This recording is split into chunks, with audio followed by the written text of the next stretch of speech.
ही रहे हैं, तो लिए तुहमत, हमारा ही शादी ब्याह आ जाए, कोई आदमी मर जाए, आप टैक्स माफ नहीं करते, इसी अनाज से हमको सब दिनचर्या करना है। तो इसमें क्या हो गया, बंगाल के जनता खेती बाड़ी करना ही बंद कर दिया। बंगाल नमस्ते, आदाब, सत श्री अकाल, की हालचाल। आप सभी अध्ययन करने वाले मित्रों को भारतीय आर्ट्स क्लासेस में आप सभी का स्वागत है। और आज हम लोग द्वैध शासन के ऊपर में बात करने जा रहे हैं। द्वैध शासन शॉर्ट में बोल दे, जिनको बहुत जल्दी में डेटा लेना चाहिए वो ध्यान से समझेंगे।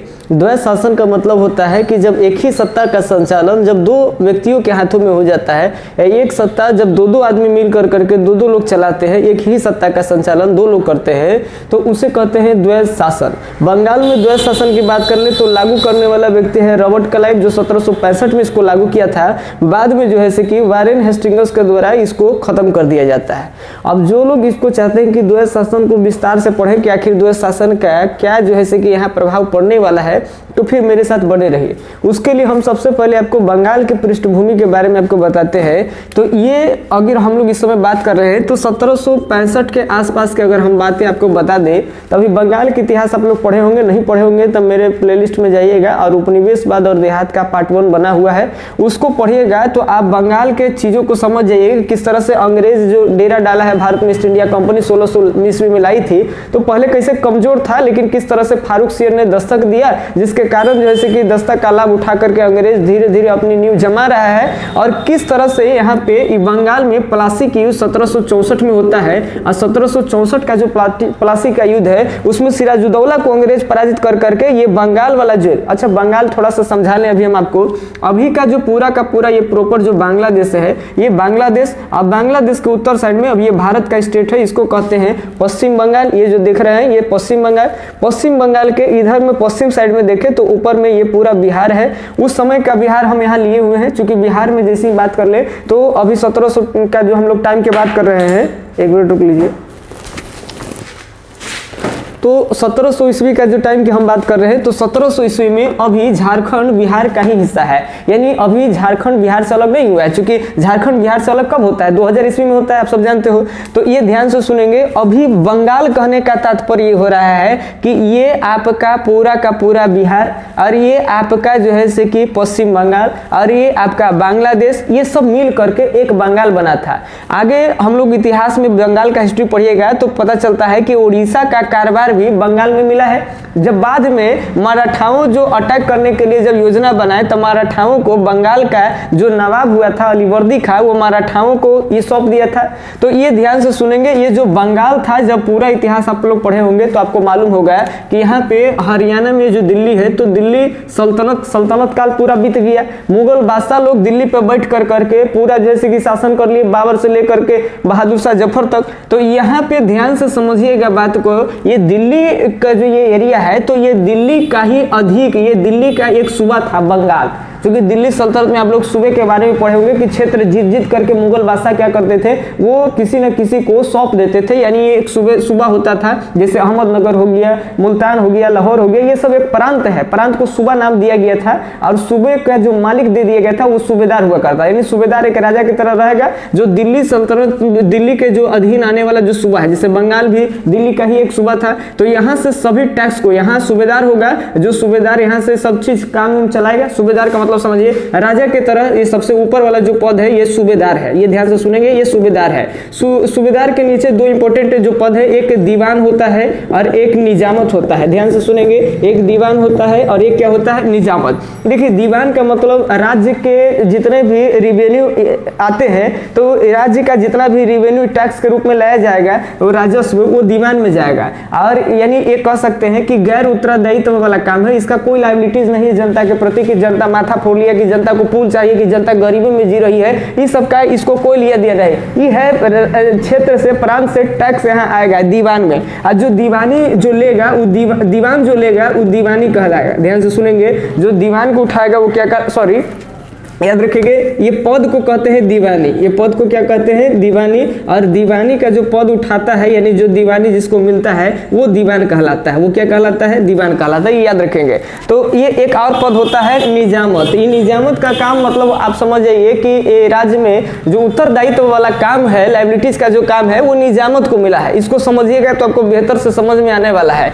तो निजामत का जो काम है वो उत्तरदायित्व का, जिसे मान लेते हैं अगर किसान को अगर मान लेते हैं इन्वेस्टमेंट की जरूरत है खेती बाड़ी में, या फिर कहीं पुल बनाना हो, नहर बनाना है, तो ये सब निजामत का ऊपर में जाता है। ये निजामत लाइबिलिटीज उत्तरदायित्व वाला पद है, लेकिन ये टैक्स लेने वाला है। और ये दोनों जो है किसको निजामत का कार्य सौंपेगा और किसको ये दीवानी मिलेगा, यानी दीवान कौन बनेगा, ये सूबेदार तय कर सकता है। सूबेदार किसी प्रांत का मालिक होता है एक राजा की तरह। जैसे बंगाल एक सूबा है तो बंगाल के कोई ना कोई सूबेदार होंगे, और ये बंगाल पहले दिल्ली सल्तनत के अधीन होते थे। लेकिन आपको मालूम होना चाहिए कि 1740 ईस्वी में जब अलीवर्दी खान, पहले तो बिहार का ये नायब सूबेदार था, लेकिन बाद में ये बगावत कर करके सरफराज को मार कर करके और ये पूरे बंगाल का सूबेदार बन जाता है। तो पहले तक सूबेदारी वाला पद था। एक चीज यहाँ भी हम आपको क्लियर कर दें, पहले अलीवर्दी खां तक सूबेदारी वाला पद चलता था, लेकिन अलीवर्दी खां के बाद हम आपको बता दें कि अलीवर्दी खां जो है, अब देखो सूबेदारी कब होगा, जब ये सूबा रहेगा तब ना सूबेदारी होगा। अब अलीवर्दी खां क्या कर रहा है, कहे कि यहाँ पर जो बैठा हुआ था,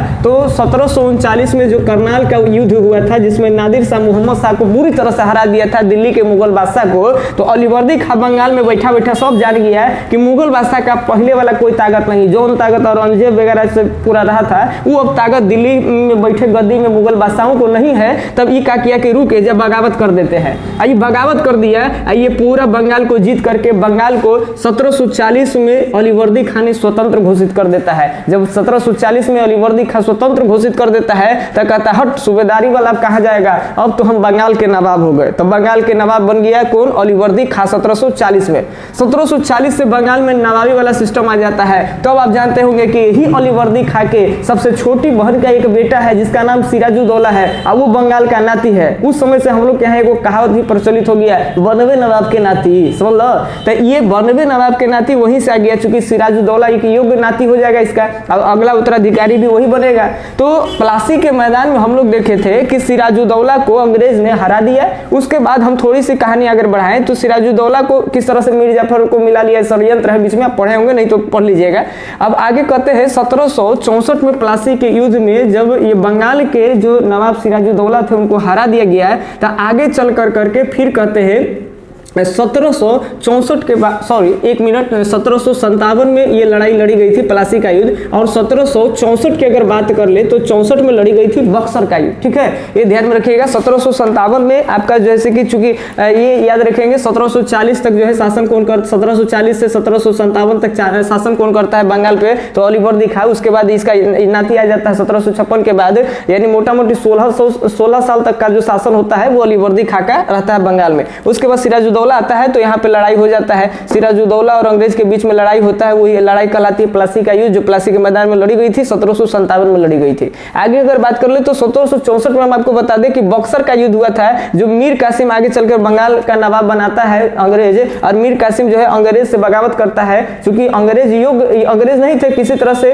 योग्य शासक बन करके मीर कासिम को रहने नहीं दे रहे थे। मीर कासिम बोला भैया तुम व्यापार करोगे बंगाल से फ्री में तो तुम 9% तो हमको टैक्स दो। अब वो कह रहा है कि नहीं हम 9% टैक्स नहीं देंगे। तो मीर कासिम को घुटन महसूस हुआ, मीर कासिम अंग्रेजी के खिलाफ बगावत कर दिया। लेकिन अंग्रेज अब तक प्लासी के, चूंकि प्लासी का जब युद्ध अंग्रेज जीते थे तो बंगाल में दूरीकरण वगैरह सब चीज कर करके अपनी स्थिति बहुत मजबूत कर लिए थे। आप लोग प्लासी के युद्ध के तत्कालीन कारण जब पढ़िएगा तो आपको खुद ब खुद समझ में आ जाएगा। अब अंग्रेज मजबूत हो गए थे, मीर कासिम को 3 विद्रोह किया, तीनों विद्रोह में दबा दिया। तब मीर कासिम उत्तर प्रदेश के अवध के नवाब के पास में जाता है और मुगल बादशाह के पास में जाता है। अवध के नवाब और मुगल बादशाह दोनों के संयुक्त सेना और एक अपना मीर कासिम का सेना, यानी 3 सेनाओं के साथ जो है बिहार के बक्सर के पास में लड़ाई होता है। बक्सर के मैदान में 1764 में वो युद्ध कहलाता है बक्सर का युद्ध। और बक्सर के युद्ध में जब तीनों के हार देता है तब यहाँ से मेन चीज दम समझना है क्या है कि ये जो पहले क्या था कि ये दिल्ली के अंतर्गत, याद रखिए कौन सी है, दिल्ली है। तो दिल्ली के अंतर्गत ये दिल्ली का सूबा हुआ करता था बंगाल। अब क्या कह रहा है, अब दिल्ली के मुगल बादशाह को भी जो है कि हरा दिया, कौन, अंग्रेज हरा दिया। इधर उत्तर प्रदेश में अवध है, मेन भाग याद रखेंगे, अवध को भी अंग्रेज बक्सर के युद्ध में हरा दिया। ये दोनों से इलाहाबाद की संधि करता है। आप इलाहाबाद की भी संधि पढ़ लीजिएगा, स्पेशल कहीं देख लीजिएगा इलाहाबाद की संधि, नहीं तो बारी बारी से धीरे धीरे हम लोग बनाएंगे, इस पे काम करेंगे। तो अवध में कहते हैं कि इलाहाबाद की संधि किया, चूंकि मीर कासिम तो बेचारा भाग गया, जान गया कि अब हमारे पक्ष में नहीं है, तो धरा गया दिल्ली के नवाब, अवध के नवाब। तो ये दिल्ली के नवाब से जब अवध के नवाब से जब दोनों से संधि किया, इलाहाबाद की पहली संधि और दूसरी संधि हुई, तो दिल्ली के जो मुगल बादशाह थे उससे अंग्रेज क्या कह रहा है कि हरजाना के रूप में अभी जो कहेगा अंग्रेज को तो मानना पड़ेगा मुगल बादशाह को। अब मुगल बादशाह भी लड़ करके एक बार हरा दिया। जब मुगल बादशाह को जब अंग्रेज हरा दिया तो अंग्रेज को भी लग गया कि मुगल बादशाह में पहले वाली कोई ताकत रही नहीं, अब ये कमजोर हो गए, तो इसका भी बखूबी नाप लिया। अब अंग्रेज क्या कह रहा है इलाहाबाद के संधि में मुगल बादशाह से कि आप हमको बंगाल का दीवानी दे दीजिए, और ये ओडिशा जो पहले मराठाओं को दे दी गई थी अलीवर्दी खां के नेतृत्व में, तो ये कह रहा है कि ओडिशा, बिहार और बंगाल माने सब मिला करके प्रॉपर अगर बात करें तो ये बंगाल है। और इस बंगाल का अंग्रेज कह रहा है किससे, तो दिल्ली के मुगल बादशाह से इलाहाबाद की संधि में कि बंगाल का हमको दीवानी दे दीजिए। ध्यान सुनेंगे, बंगाल का हमको क्या दे दिए, दीवानी। आई कह रहा है कि फोकट में थोड़ी ना हम मांग रहे हैं, आपको मालामाल कर देंगे। यदि आपका ये प्रांत है, आपका सूबा है, पहले आप ही का ये हुआ करता था, तो अगर यही आप हमको दे दीजिएगा तो हम आपको साल के 23 लाख रुपया देंगे, सॉरी 26 लाख रुपया देंगे। 20 लाख से पल्स था लगभग माना जाता है। 26 लाख रुपया हम आपको प्रत्येक वर्ष सालाना जो है नजराना यानी उपहार गिफ्ट के तौर पे ये दिल्ली में हम आकर के देंगे। ये अंग्रेज कह दिया कि बंगाल से हम साल का कितना लाख रुपया देंगे, 26 लाख। आप हमको क्या दे दीजिए, तो जो बंगाल में जो दीवानी का पद है, जो कि हम अभी बताएं कि दीवानी का जो पद है वो गैर उत्तरदायित्व वाला पद है। यह खाली जनता से माल बटोरना है, जनता के भलाई करने उतरने से कोई मतलब नहीं है। वो सब निजामत का काम देखेगा, निजामत वाला आदमी। तो ये दीवानी जो है अंग्रेज बड़ा चालाक निकल गया, यहाँ बादशाह से ले लिया। बादशाह को भी लगा कि अलीवर्दी खां 1740 से ही लगभग बंगाल से जो टैक्स आता था दिल्ली में, क्योंकि बंगाल तो दिल्ली के अंतर्गत ही था, तो बंगाल से आने वाला टैक्स सब बंद हो गया था। तो इसको क्या लग गया यहाँ पर कि चलो एक बात ये भी ठीक है कि यहाँ से पहले 1740 से 1757 पार कर गया और अभी तक जो है टैक्स नहीं आया। 1764 में ये 64 में बातें हो रही है, तो अंग्रेज को कह रहा है कि 26 लाख रुपए हम बंगाल से तुमको साले साल देंगे। किसको, तो दिल्ली के मुगल बादशाह को। मुगल बादशाह को लग रहा है कि चलो बंगाल से 1740 से कोई टैक्स नहीं आ रहा है, अब टैक्स आना शुरू हो जाएगा। तो ये कहा कि चलो ठीक है भैया। अब क्या हो गया कि बक्सर युद्ध के बाद से 1764 के बाद से बंगाल का जो दीवानी था वो दीवानी अंग्रेज के अधीन आ गया। अब ध्यान से समझेंगे, क्योंकि मेन जो मुद्दा है इसमें ईस्ट इंडिया कंपनी की तरफ से एक मेन आदमी जिसका नाम रॉबर्ट क्लाइव है, इसका नाम ध्यान से समझिएगा, व्यक्ति का नाम क्या है, रॉबर्ट क्लाइव। रॉबर्ट क्लाइव क्या करता है, हालांकि रॉबर्ट क्लाइव के बारे में देखिएगा तो ये बक्सर के युद्ध के टाइम में नहीं रहता है, तो ये प्लासी का युद्ध के टाइम में रहता है। जो प्लासी का युद्ध लड़ी गई थी 1757 में, याद रखेंगे 1757 में प्लासी के मैदान में प्लासी का युद्ध। एक में मेन भूमिका जो था वो अंग्रेज ईस्ट इंडिया कंपनी की तरफ से अगर देखें तो क्लाइव का होता है। तो क्लाइव 1757 में युद्ध जीत करके और 1760 की बात करें तो ये इंग्लैंड चला जाता है, समझ रहे। उसके बाद क्या होता है कि ये 65 में आता है, 1765 में जब भारत में आया है, तो 64 में इधर अंग्रेज फिर एक युद्ध जीत चुकी थी, बक्सर का युद्ध, और इस बार एकदम अपनी स्थिति मजबूत कर लिया। तो ये क्या किया कि बंगाल में यही क्लाइव फिर क्या करता है कि बंगाल में द्वैध शासन लागू कर देता है। ध्यान से सुनेंगे, द्वैध शासन जिसको डायरिकी कहते हैं, ध्यान सुनेंगे, अंग्रेजी में क्या कहते हैं, डायरिकी कहते हैं। ये ध्यान से समझिए, CH जो है ये साइलेंट रहता है, इसको डायरिकी बोलते हैं, डायरकी, ठीक है, ये ध्यान में रखिएगा। तो इसको हिंदी में द्वैध शासन कहा जाता है। अब ये द्वैध शासन का मतलब बंगाल एक प्रांत है और इस पे दूदुगो के शासन हो जाएगा। क्योंकि बंगाल में जो नवाबी वाला जो सिस्टम चला रहा है अब अंग्रेज नहीं चाहता था। देखो अभी हम आपको बताए हैं कि दीवानी अंग्रेज को मिल गया, कैसे मिल गया, तब मुगल बादशाह बक्सर के युद्ध में बेचारा हार गए थे और ये मुगल बादशाह के अधीन ही बंगाल वाला सूबा आता था और बड़ी दिन से यहाँ से कोई टैक्स दिल्ली में जाता नहीं था। तब बादशाह कहा कि चलो अंग्रेज के दे देते हैं। तो वही हो गया कि मान लेते हैं कि टाणावा पर चाहे मान लेते हैं लास्ट में कोई आपका ये पट्टी गाँव है, ये पट्टी एक तरफ आपका एगो खेत पड़ता है, ये जहाँ बगल में एगो गांव है, ये बड़ी दूर पर खेत है, ये गाँव के बगल में, यहाँ के कोई बाहुबली आदमी जैसे कि खेत जोत रहा है और कह रहा है कि हूँ खबरदार हमर है, समझ बात ना, आपको 1 रुपया का टैक्स नहीं दे रहा है ये, और आप क्या करे जा रहे हैं, एक से बोलू नहीं जा रहा है। जैसे दिल्ली के अंतर्गत बंगाल आ रहा है, अब बंगाल वाला कह रहा है बंगाल के खबरदार सूबेदारी खत्म हो गया, हम बंगाल के नवाब हो गए, नवाब ही सब चीज है, 1 रुपया हम आपको नहीं देंगे। तब बेचारे कुछ नहीं कर रहा है, कि मुगल बादशाह कमजोर है। पहले वाला औरंगजेब भी सब चलता था तो कोई का मजा नहीं था कि कोई सुबह स्वतंत्र कर लेगा, लेकिन जब मेन राजा यहाँ ढीला पड़ जा रहा था, दिल्ली का अलग अलग सूबा सब स्वतंत्र होते चला जा रहा है, यही बात पे मेन फोकस करिएगा। तो वही चीज हो गई। अब बाद में कोई ऐसा आदमी आया कि गांव के आदमी का मार के ठेठा दिया, अब कह रहा है कि आपसे कह रहा है कि ई वाला जमीन आप ही का है, तो कहिए कि हाँ जी हमरे है, तो कहिए कि अरे ये फ्री में जुटता था, हम आपको अब पैसा देंगे 4 गुना 10 गुना जितना देगा। तो अब कहिएगा कि चलो ये फ्री में इशू ले ही था, तो जे टैक्स दे रहा है तो ले लो भाई तू ही जोत, लेकिन कुछ दे रहा था, अच्छी बात है। तो अंग्रेज को भी ऐसे ही मुगल बादशाह दीवानी दे दिए बंगाल के, ये चीजें ध्यान से समझिएगा। अब क्या हो रहा है, अब अंग्रेज का दावा बन गया कि बंगाल से जितने भी भूमि से व्यापारियों से, किसान से, व्यापारियों से, शिल्पकारियों से जितने भी लगान है वो अब जमा हो रहा है दीवानी में। और दीवानी किसको मिला हुआ है, तो अंग्रेज को मिला हुआ है। तो जितना भी बंगाल से माल आ रहा है ये सब माल चल जा रहा है अंग्रेज के पास में। और इधर अभी बंगाल में सूबे वाला जो सूबेदार वाला था ये तो पद खत्म हो गया, तो सूबेदार के जगह पर क्या आ गया जी, तो नवाब आ गया। तो ये नवाब की अगर बात कर ले तो नवाब के पद को हटाया नहीं है अंग्रेज को, इसलिए चूंकि जनता भड़क न जाए, चूंकि नवाब का पद जब आ रहा है तो नवाब यानी बंगाल के लोगों के लिए सम्मान वाला पद, अब इसको अगर अंग्रेज हटा देगा तो चाल समझ जाएगा, जनता बंगाल के भड़क जाएगा, तो कितना ईस्ट इंडिया कंपनी की सेना रहेगा, सबको खदेड़ के भगा देगा ब्रिटेन में। समझ बात ना, तो ये ध्यान में रखिएगा। तो कहीं लोग भड़क न जाए, ये बहुत सारे ऐसे मैटर करता है जिसके कारण ये नवाब का मान सम्मान बरकरार रख लेता और ये बने लेता। लेकिन नवाब कौन काम के, जब नवाब को कोई काम करना है तो नवाब के पास पूंजी रहेगा नहीं, सब तो पूंजी ले लिया दीवानी की तरफ, बंगाल से आने वाला सब टैक्स इन्हें दीवानी में चला गया। अब जनता कह रहा है कि मालिक हमारा महाराज नहर बना दी, बना दी, वो बना दी, अभी कह रहा है कि हम नहीं सुनेंगे, ये हमारा काम नहीं है, जाओ इन्हें जाओ। इन्हें जा रहा है तो ये कह रहा है कि हमारा भी पैसा थोड़ी ना है, हमारा भी टैक्स थोड़ी नहीं आता है। यहाँ पर बहुत समस्या आ गया कि जो लोग हैं अंग्रेज और नियम लगा दिया कि जो भी निजामत दीवानी में काम कर रहे हैं अब वो कोई पार्ट टाइम काम नहीं करेंगे। पहले क्या था ना कि जॉब करते समय भी कुछ लोग व्यापारी कर लेते थे, कुछ पैसे अर्जित कर लेते थे। तो आदमी के इनकम जब बंद होगा तो घुसखोरी करना शुरू कर देगा, तो जब घुसखोरी करेगा तो अमीर आदमी पर थोड़ी ना होगा, गरीबी आदमी पर गिर जाएगा। छोटे छोटे किसान है, भूमिहीन किसान है, छोटे छोटे शिल्पकारियां हैं, उन पे अब कर के बोझ बढ़ते चला जा रहा है, उनके जवाबदेही के लिए कोई नहीं है। टैक्स भी बढ़ रहा है, टैक्स हमेशा ले रहे हैं, लगान अंग्रेज के हाथ में आ गया, अंग्रेज हमेशा फायदा देखेगा। अंग्रेज कह रहा है हम किसी भी हाल में कर नहीं छोड़ेंगे। आपको मालूम होना चाहिए कि ये बंगाल में अब दो को शासन है कि नहीं, इधर कंपनी भी राज कर रहा है, इधर नवाब भी राज कैले है, तो एक गो सत्ता है और दो मिलकर संचालन कैले है, एक कहते हैं भैया द्वैत शासन, और कुछ नहीं है। एक सत्ता पर जब दो आदमी के संचालन हो जाए ये कहलाएगा द्वैत शासन। बंगाल के हाल वही है, बंगाल में नवाब भी शासन कर रहा है, ईस्ट इंडिया कंपनी भी शासन कर रहा है, इसको कहते हैं द्वैत शासन। लागू कौन किया, चुट्टा रॉबर्ट क्लाइव किया है। कौन किया है, रॉबर्ट क्लाइव आया बीच में फरफराइल और बंगाल में द्वैत शासन लागू कर दिया। देखिए मामला तो तब बिगड़ गया जब 1769-70 के दौरान अगर बात कर ले बुआ जी, 1769-70 अगर लिखने में दिक्कत होता है लिख दे, 1970 की अगर बात हम लोग कर ले 1969-70 के दौरान, तो ये ऐसा दौर गुजरा है कि बंगाल में अकाल पड़ गया, बंगाल में भयंकर अकाल पड़ गया।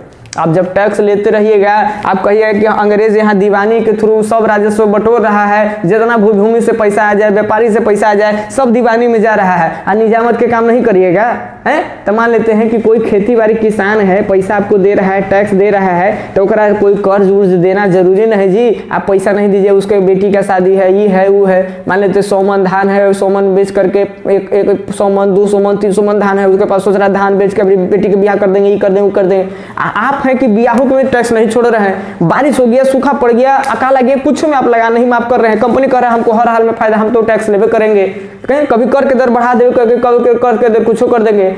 अकाल आ गया, काल में लगान कम नहीं, क्या हो गया आदमी भाई जैसे कि एकदम खेती बाड़ी करना ही किसान बंद कर दिया कि ऐसू अभी हम मर ही रहे हैं, तो ले तू मत, हमारा ही शादी ब्याह आ जाए, कोई आदमी मर जाए, आप टैक्स माफ नहीं करते, इसी अनाज से हमको सब दिनचर्या करना है। तो इसमें क्या हो गया, बंगाल के जनता खेती बाड़ी करना ही बंद कर दिया। बंगाल में 1969 और 70 के दौरान एक वर्ष में भयंकर अकाल आ गई, इतना अकाल आ गई कि आप इतने से समझ सकते हैं कि बंगाल के 1/3 आबादी, याद रखेंगे 1/3 आबादी मौत के काल के गाल में समा गए। ध्यान सुनेंगे, अब इतना जब खतरनाक काम हो जाएगा तो यहाँ अंग्रेज डर जाएगा, काहे ज्यादा कुछ हो जाएगा तो कंपनी के बोनिया बिस्तर बटोरना पड़ जाएगा। तो देखिए ध्यान से समझिएगा, वारेन हेस्टिंग्स आता है, अब बंगाल को सब घूमता है, का है नहीं है, सब चीज को समझता है। वारेन हेस्टिंग्स को लगा ये तो अंग्रेजे है, ध्यान सुनेंगे, लेकिन लगा कि सब मामला ऐसे ही चलते रहेगा, बंगाल में द्वैध शासन तो बिगड़ जाएगा, तनी मनी कुछ संशोधन करे पड़ेगा ना, तो ये सब जनता भड़क जाएगा, कंपनी को खदेड़ के भगा देगा। तब बंगाल में द्वैध शासन को 1772 ईस्वी में, याद रखेंगे 1772 ईस्वी में बंद कराया, कौन? Warren Hastings. तो दो तीन बातें इंपॉर्टेंट, एक द्वैध शासन क्या है, तो ये ध्यान से सुनेंगे, जब एक ही सत्ता का संचालन दो के नेतृत्व में हो, द्वैध शासन हो गया। समझ बात ना, एक सत्ता का संचालन दो को मिलकर दो को करे, तो समझ गए। एगो बंगाल में नवाबो कैले है, उसको भी निजामत का पद अभी बाचल है, तो निजाम तो नवाबो कैले है, ईस्ट इंडिया कंपनी के अंग्रेजों करे, काहे केकरो दीवानी मिलल है, तो दो को के हाथ में आ गया। ये चालू कौन किया? रॉबर्ट क्लाइव किया छोटा, और इसको बंद कौन कराया? Warren Hastings. इंपॉर्टेंट ये है कि बंगाल में द्वैध शासन लागू कब हुआ? तो 1765। वारेन हेस्टिंग्स के द्वारा बंगाल में ये द्वैध शासन को खत्म कब किया गया? 1772। ये आप याद रखिएगा, ठीक है। आज के लिए इतना ही।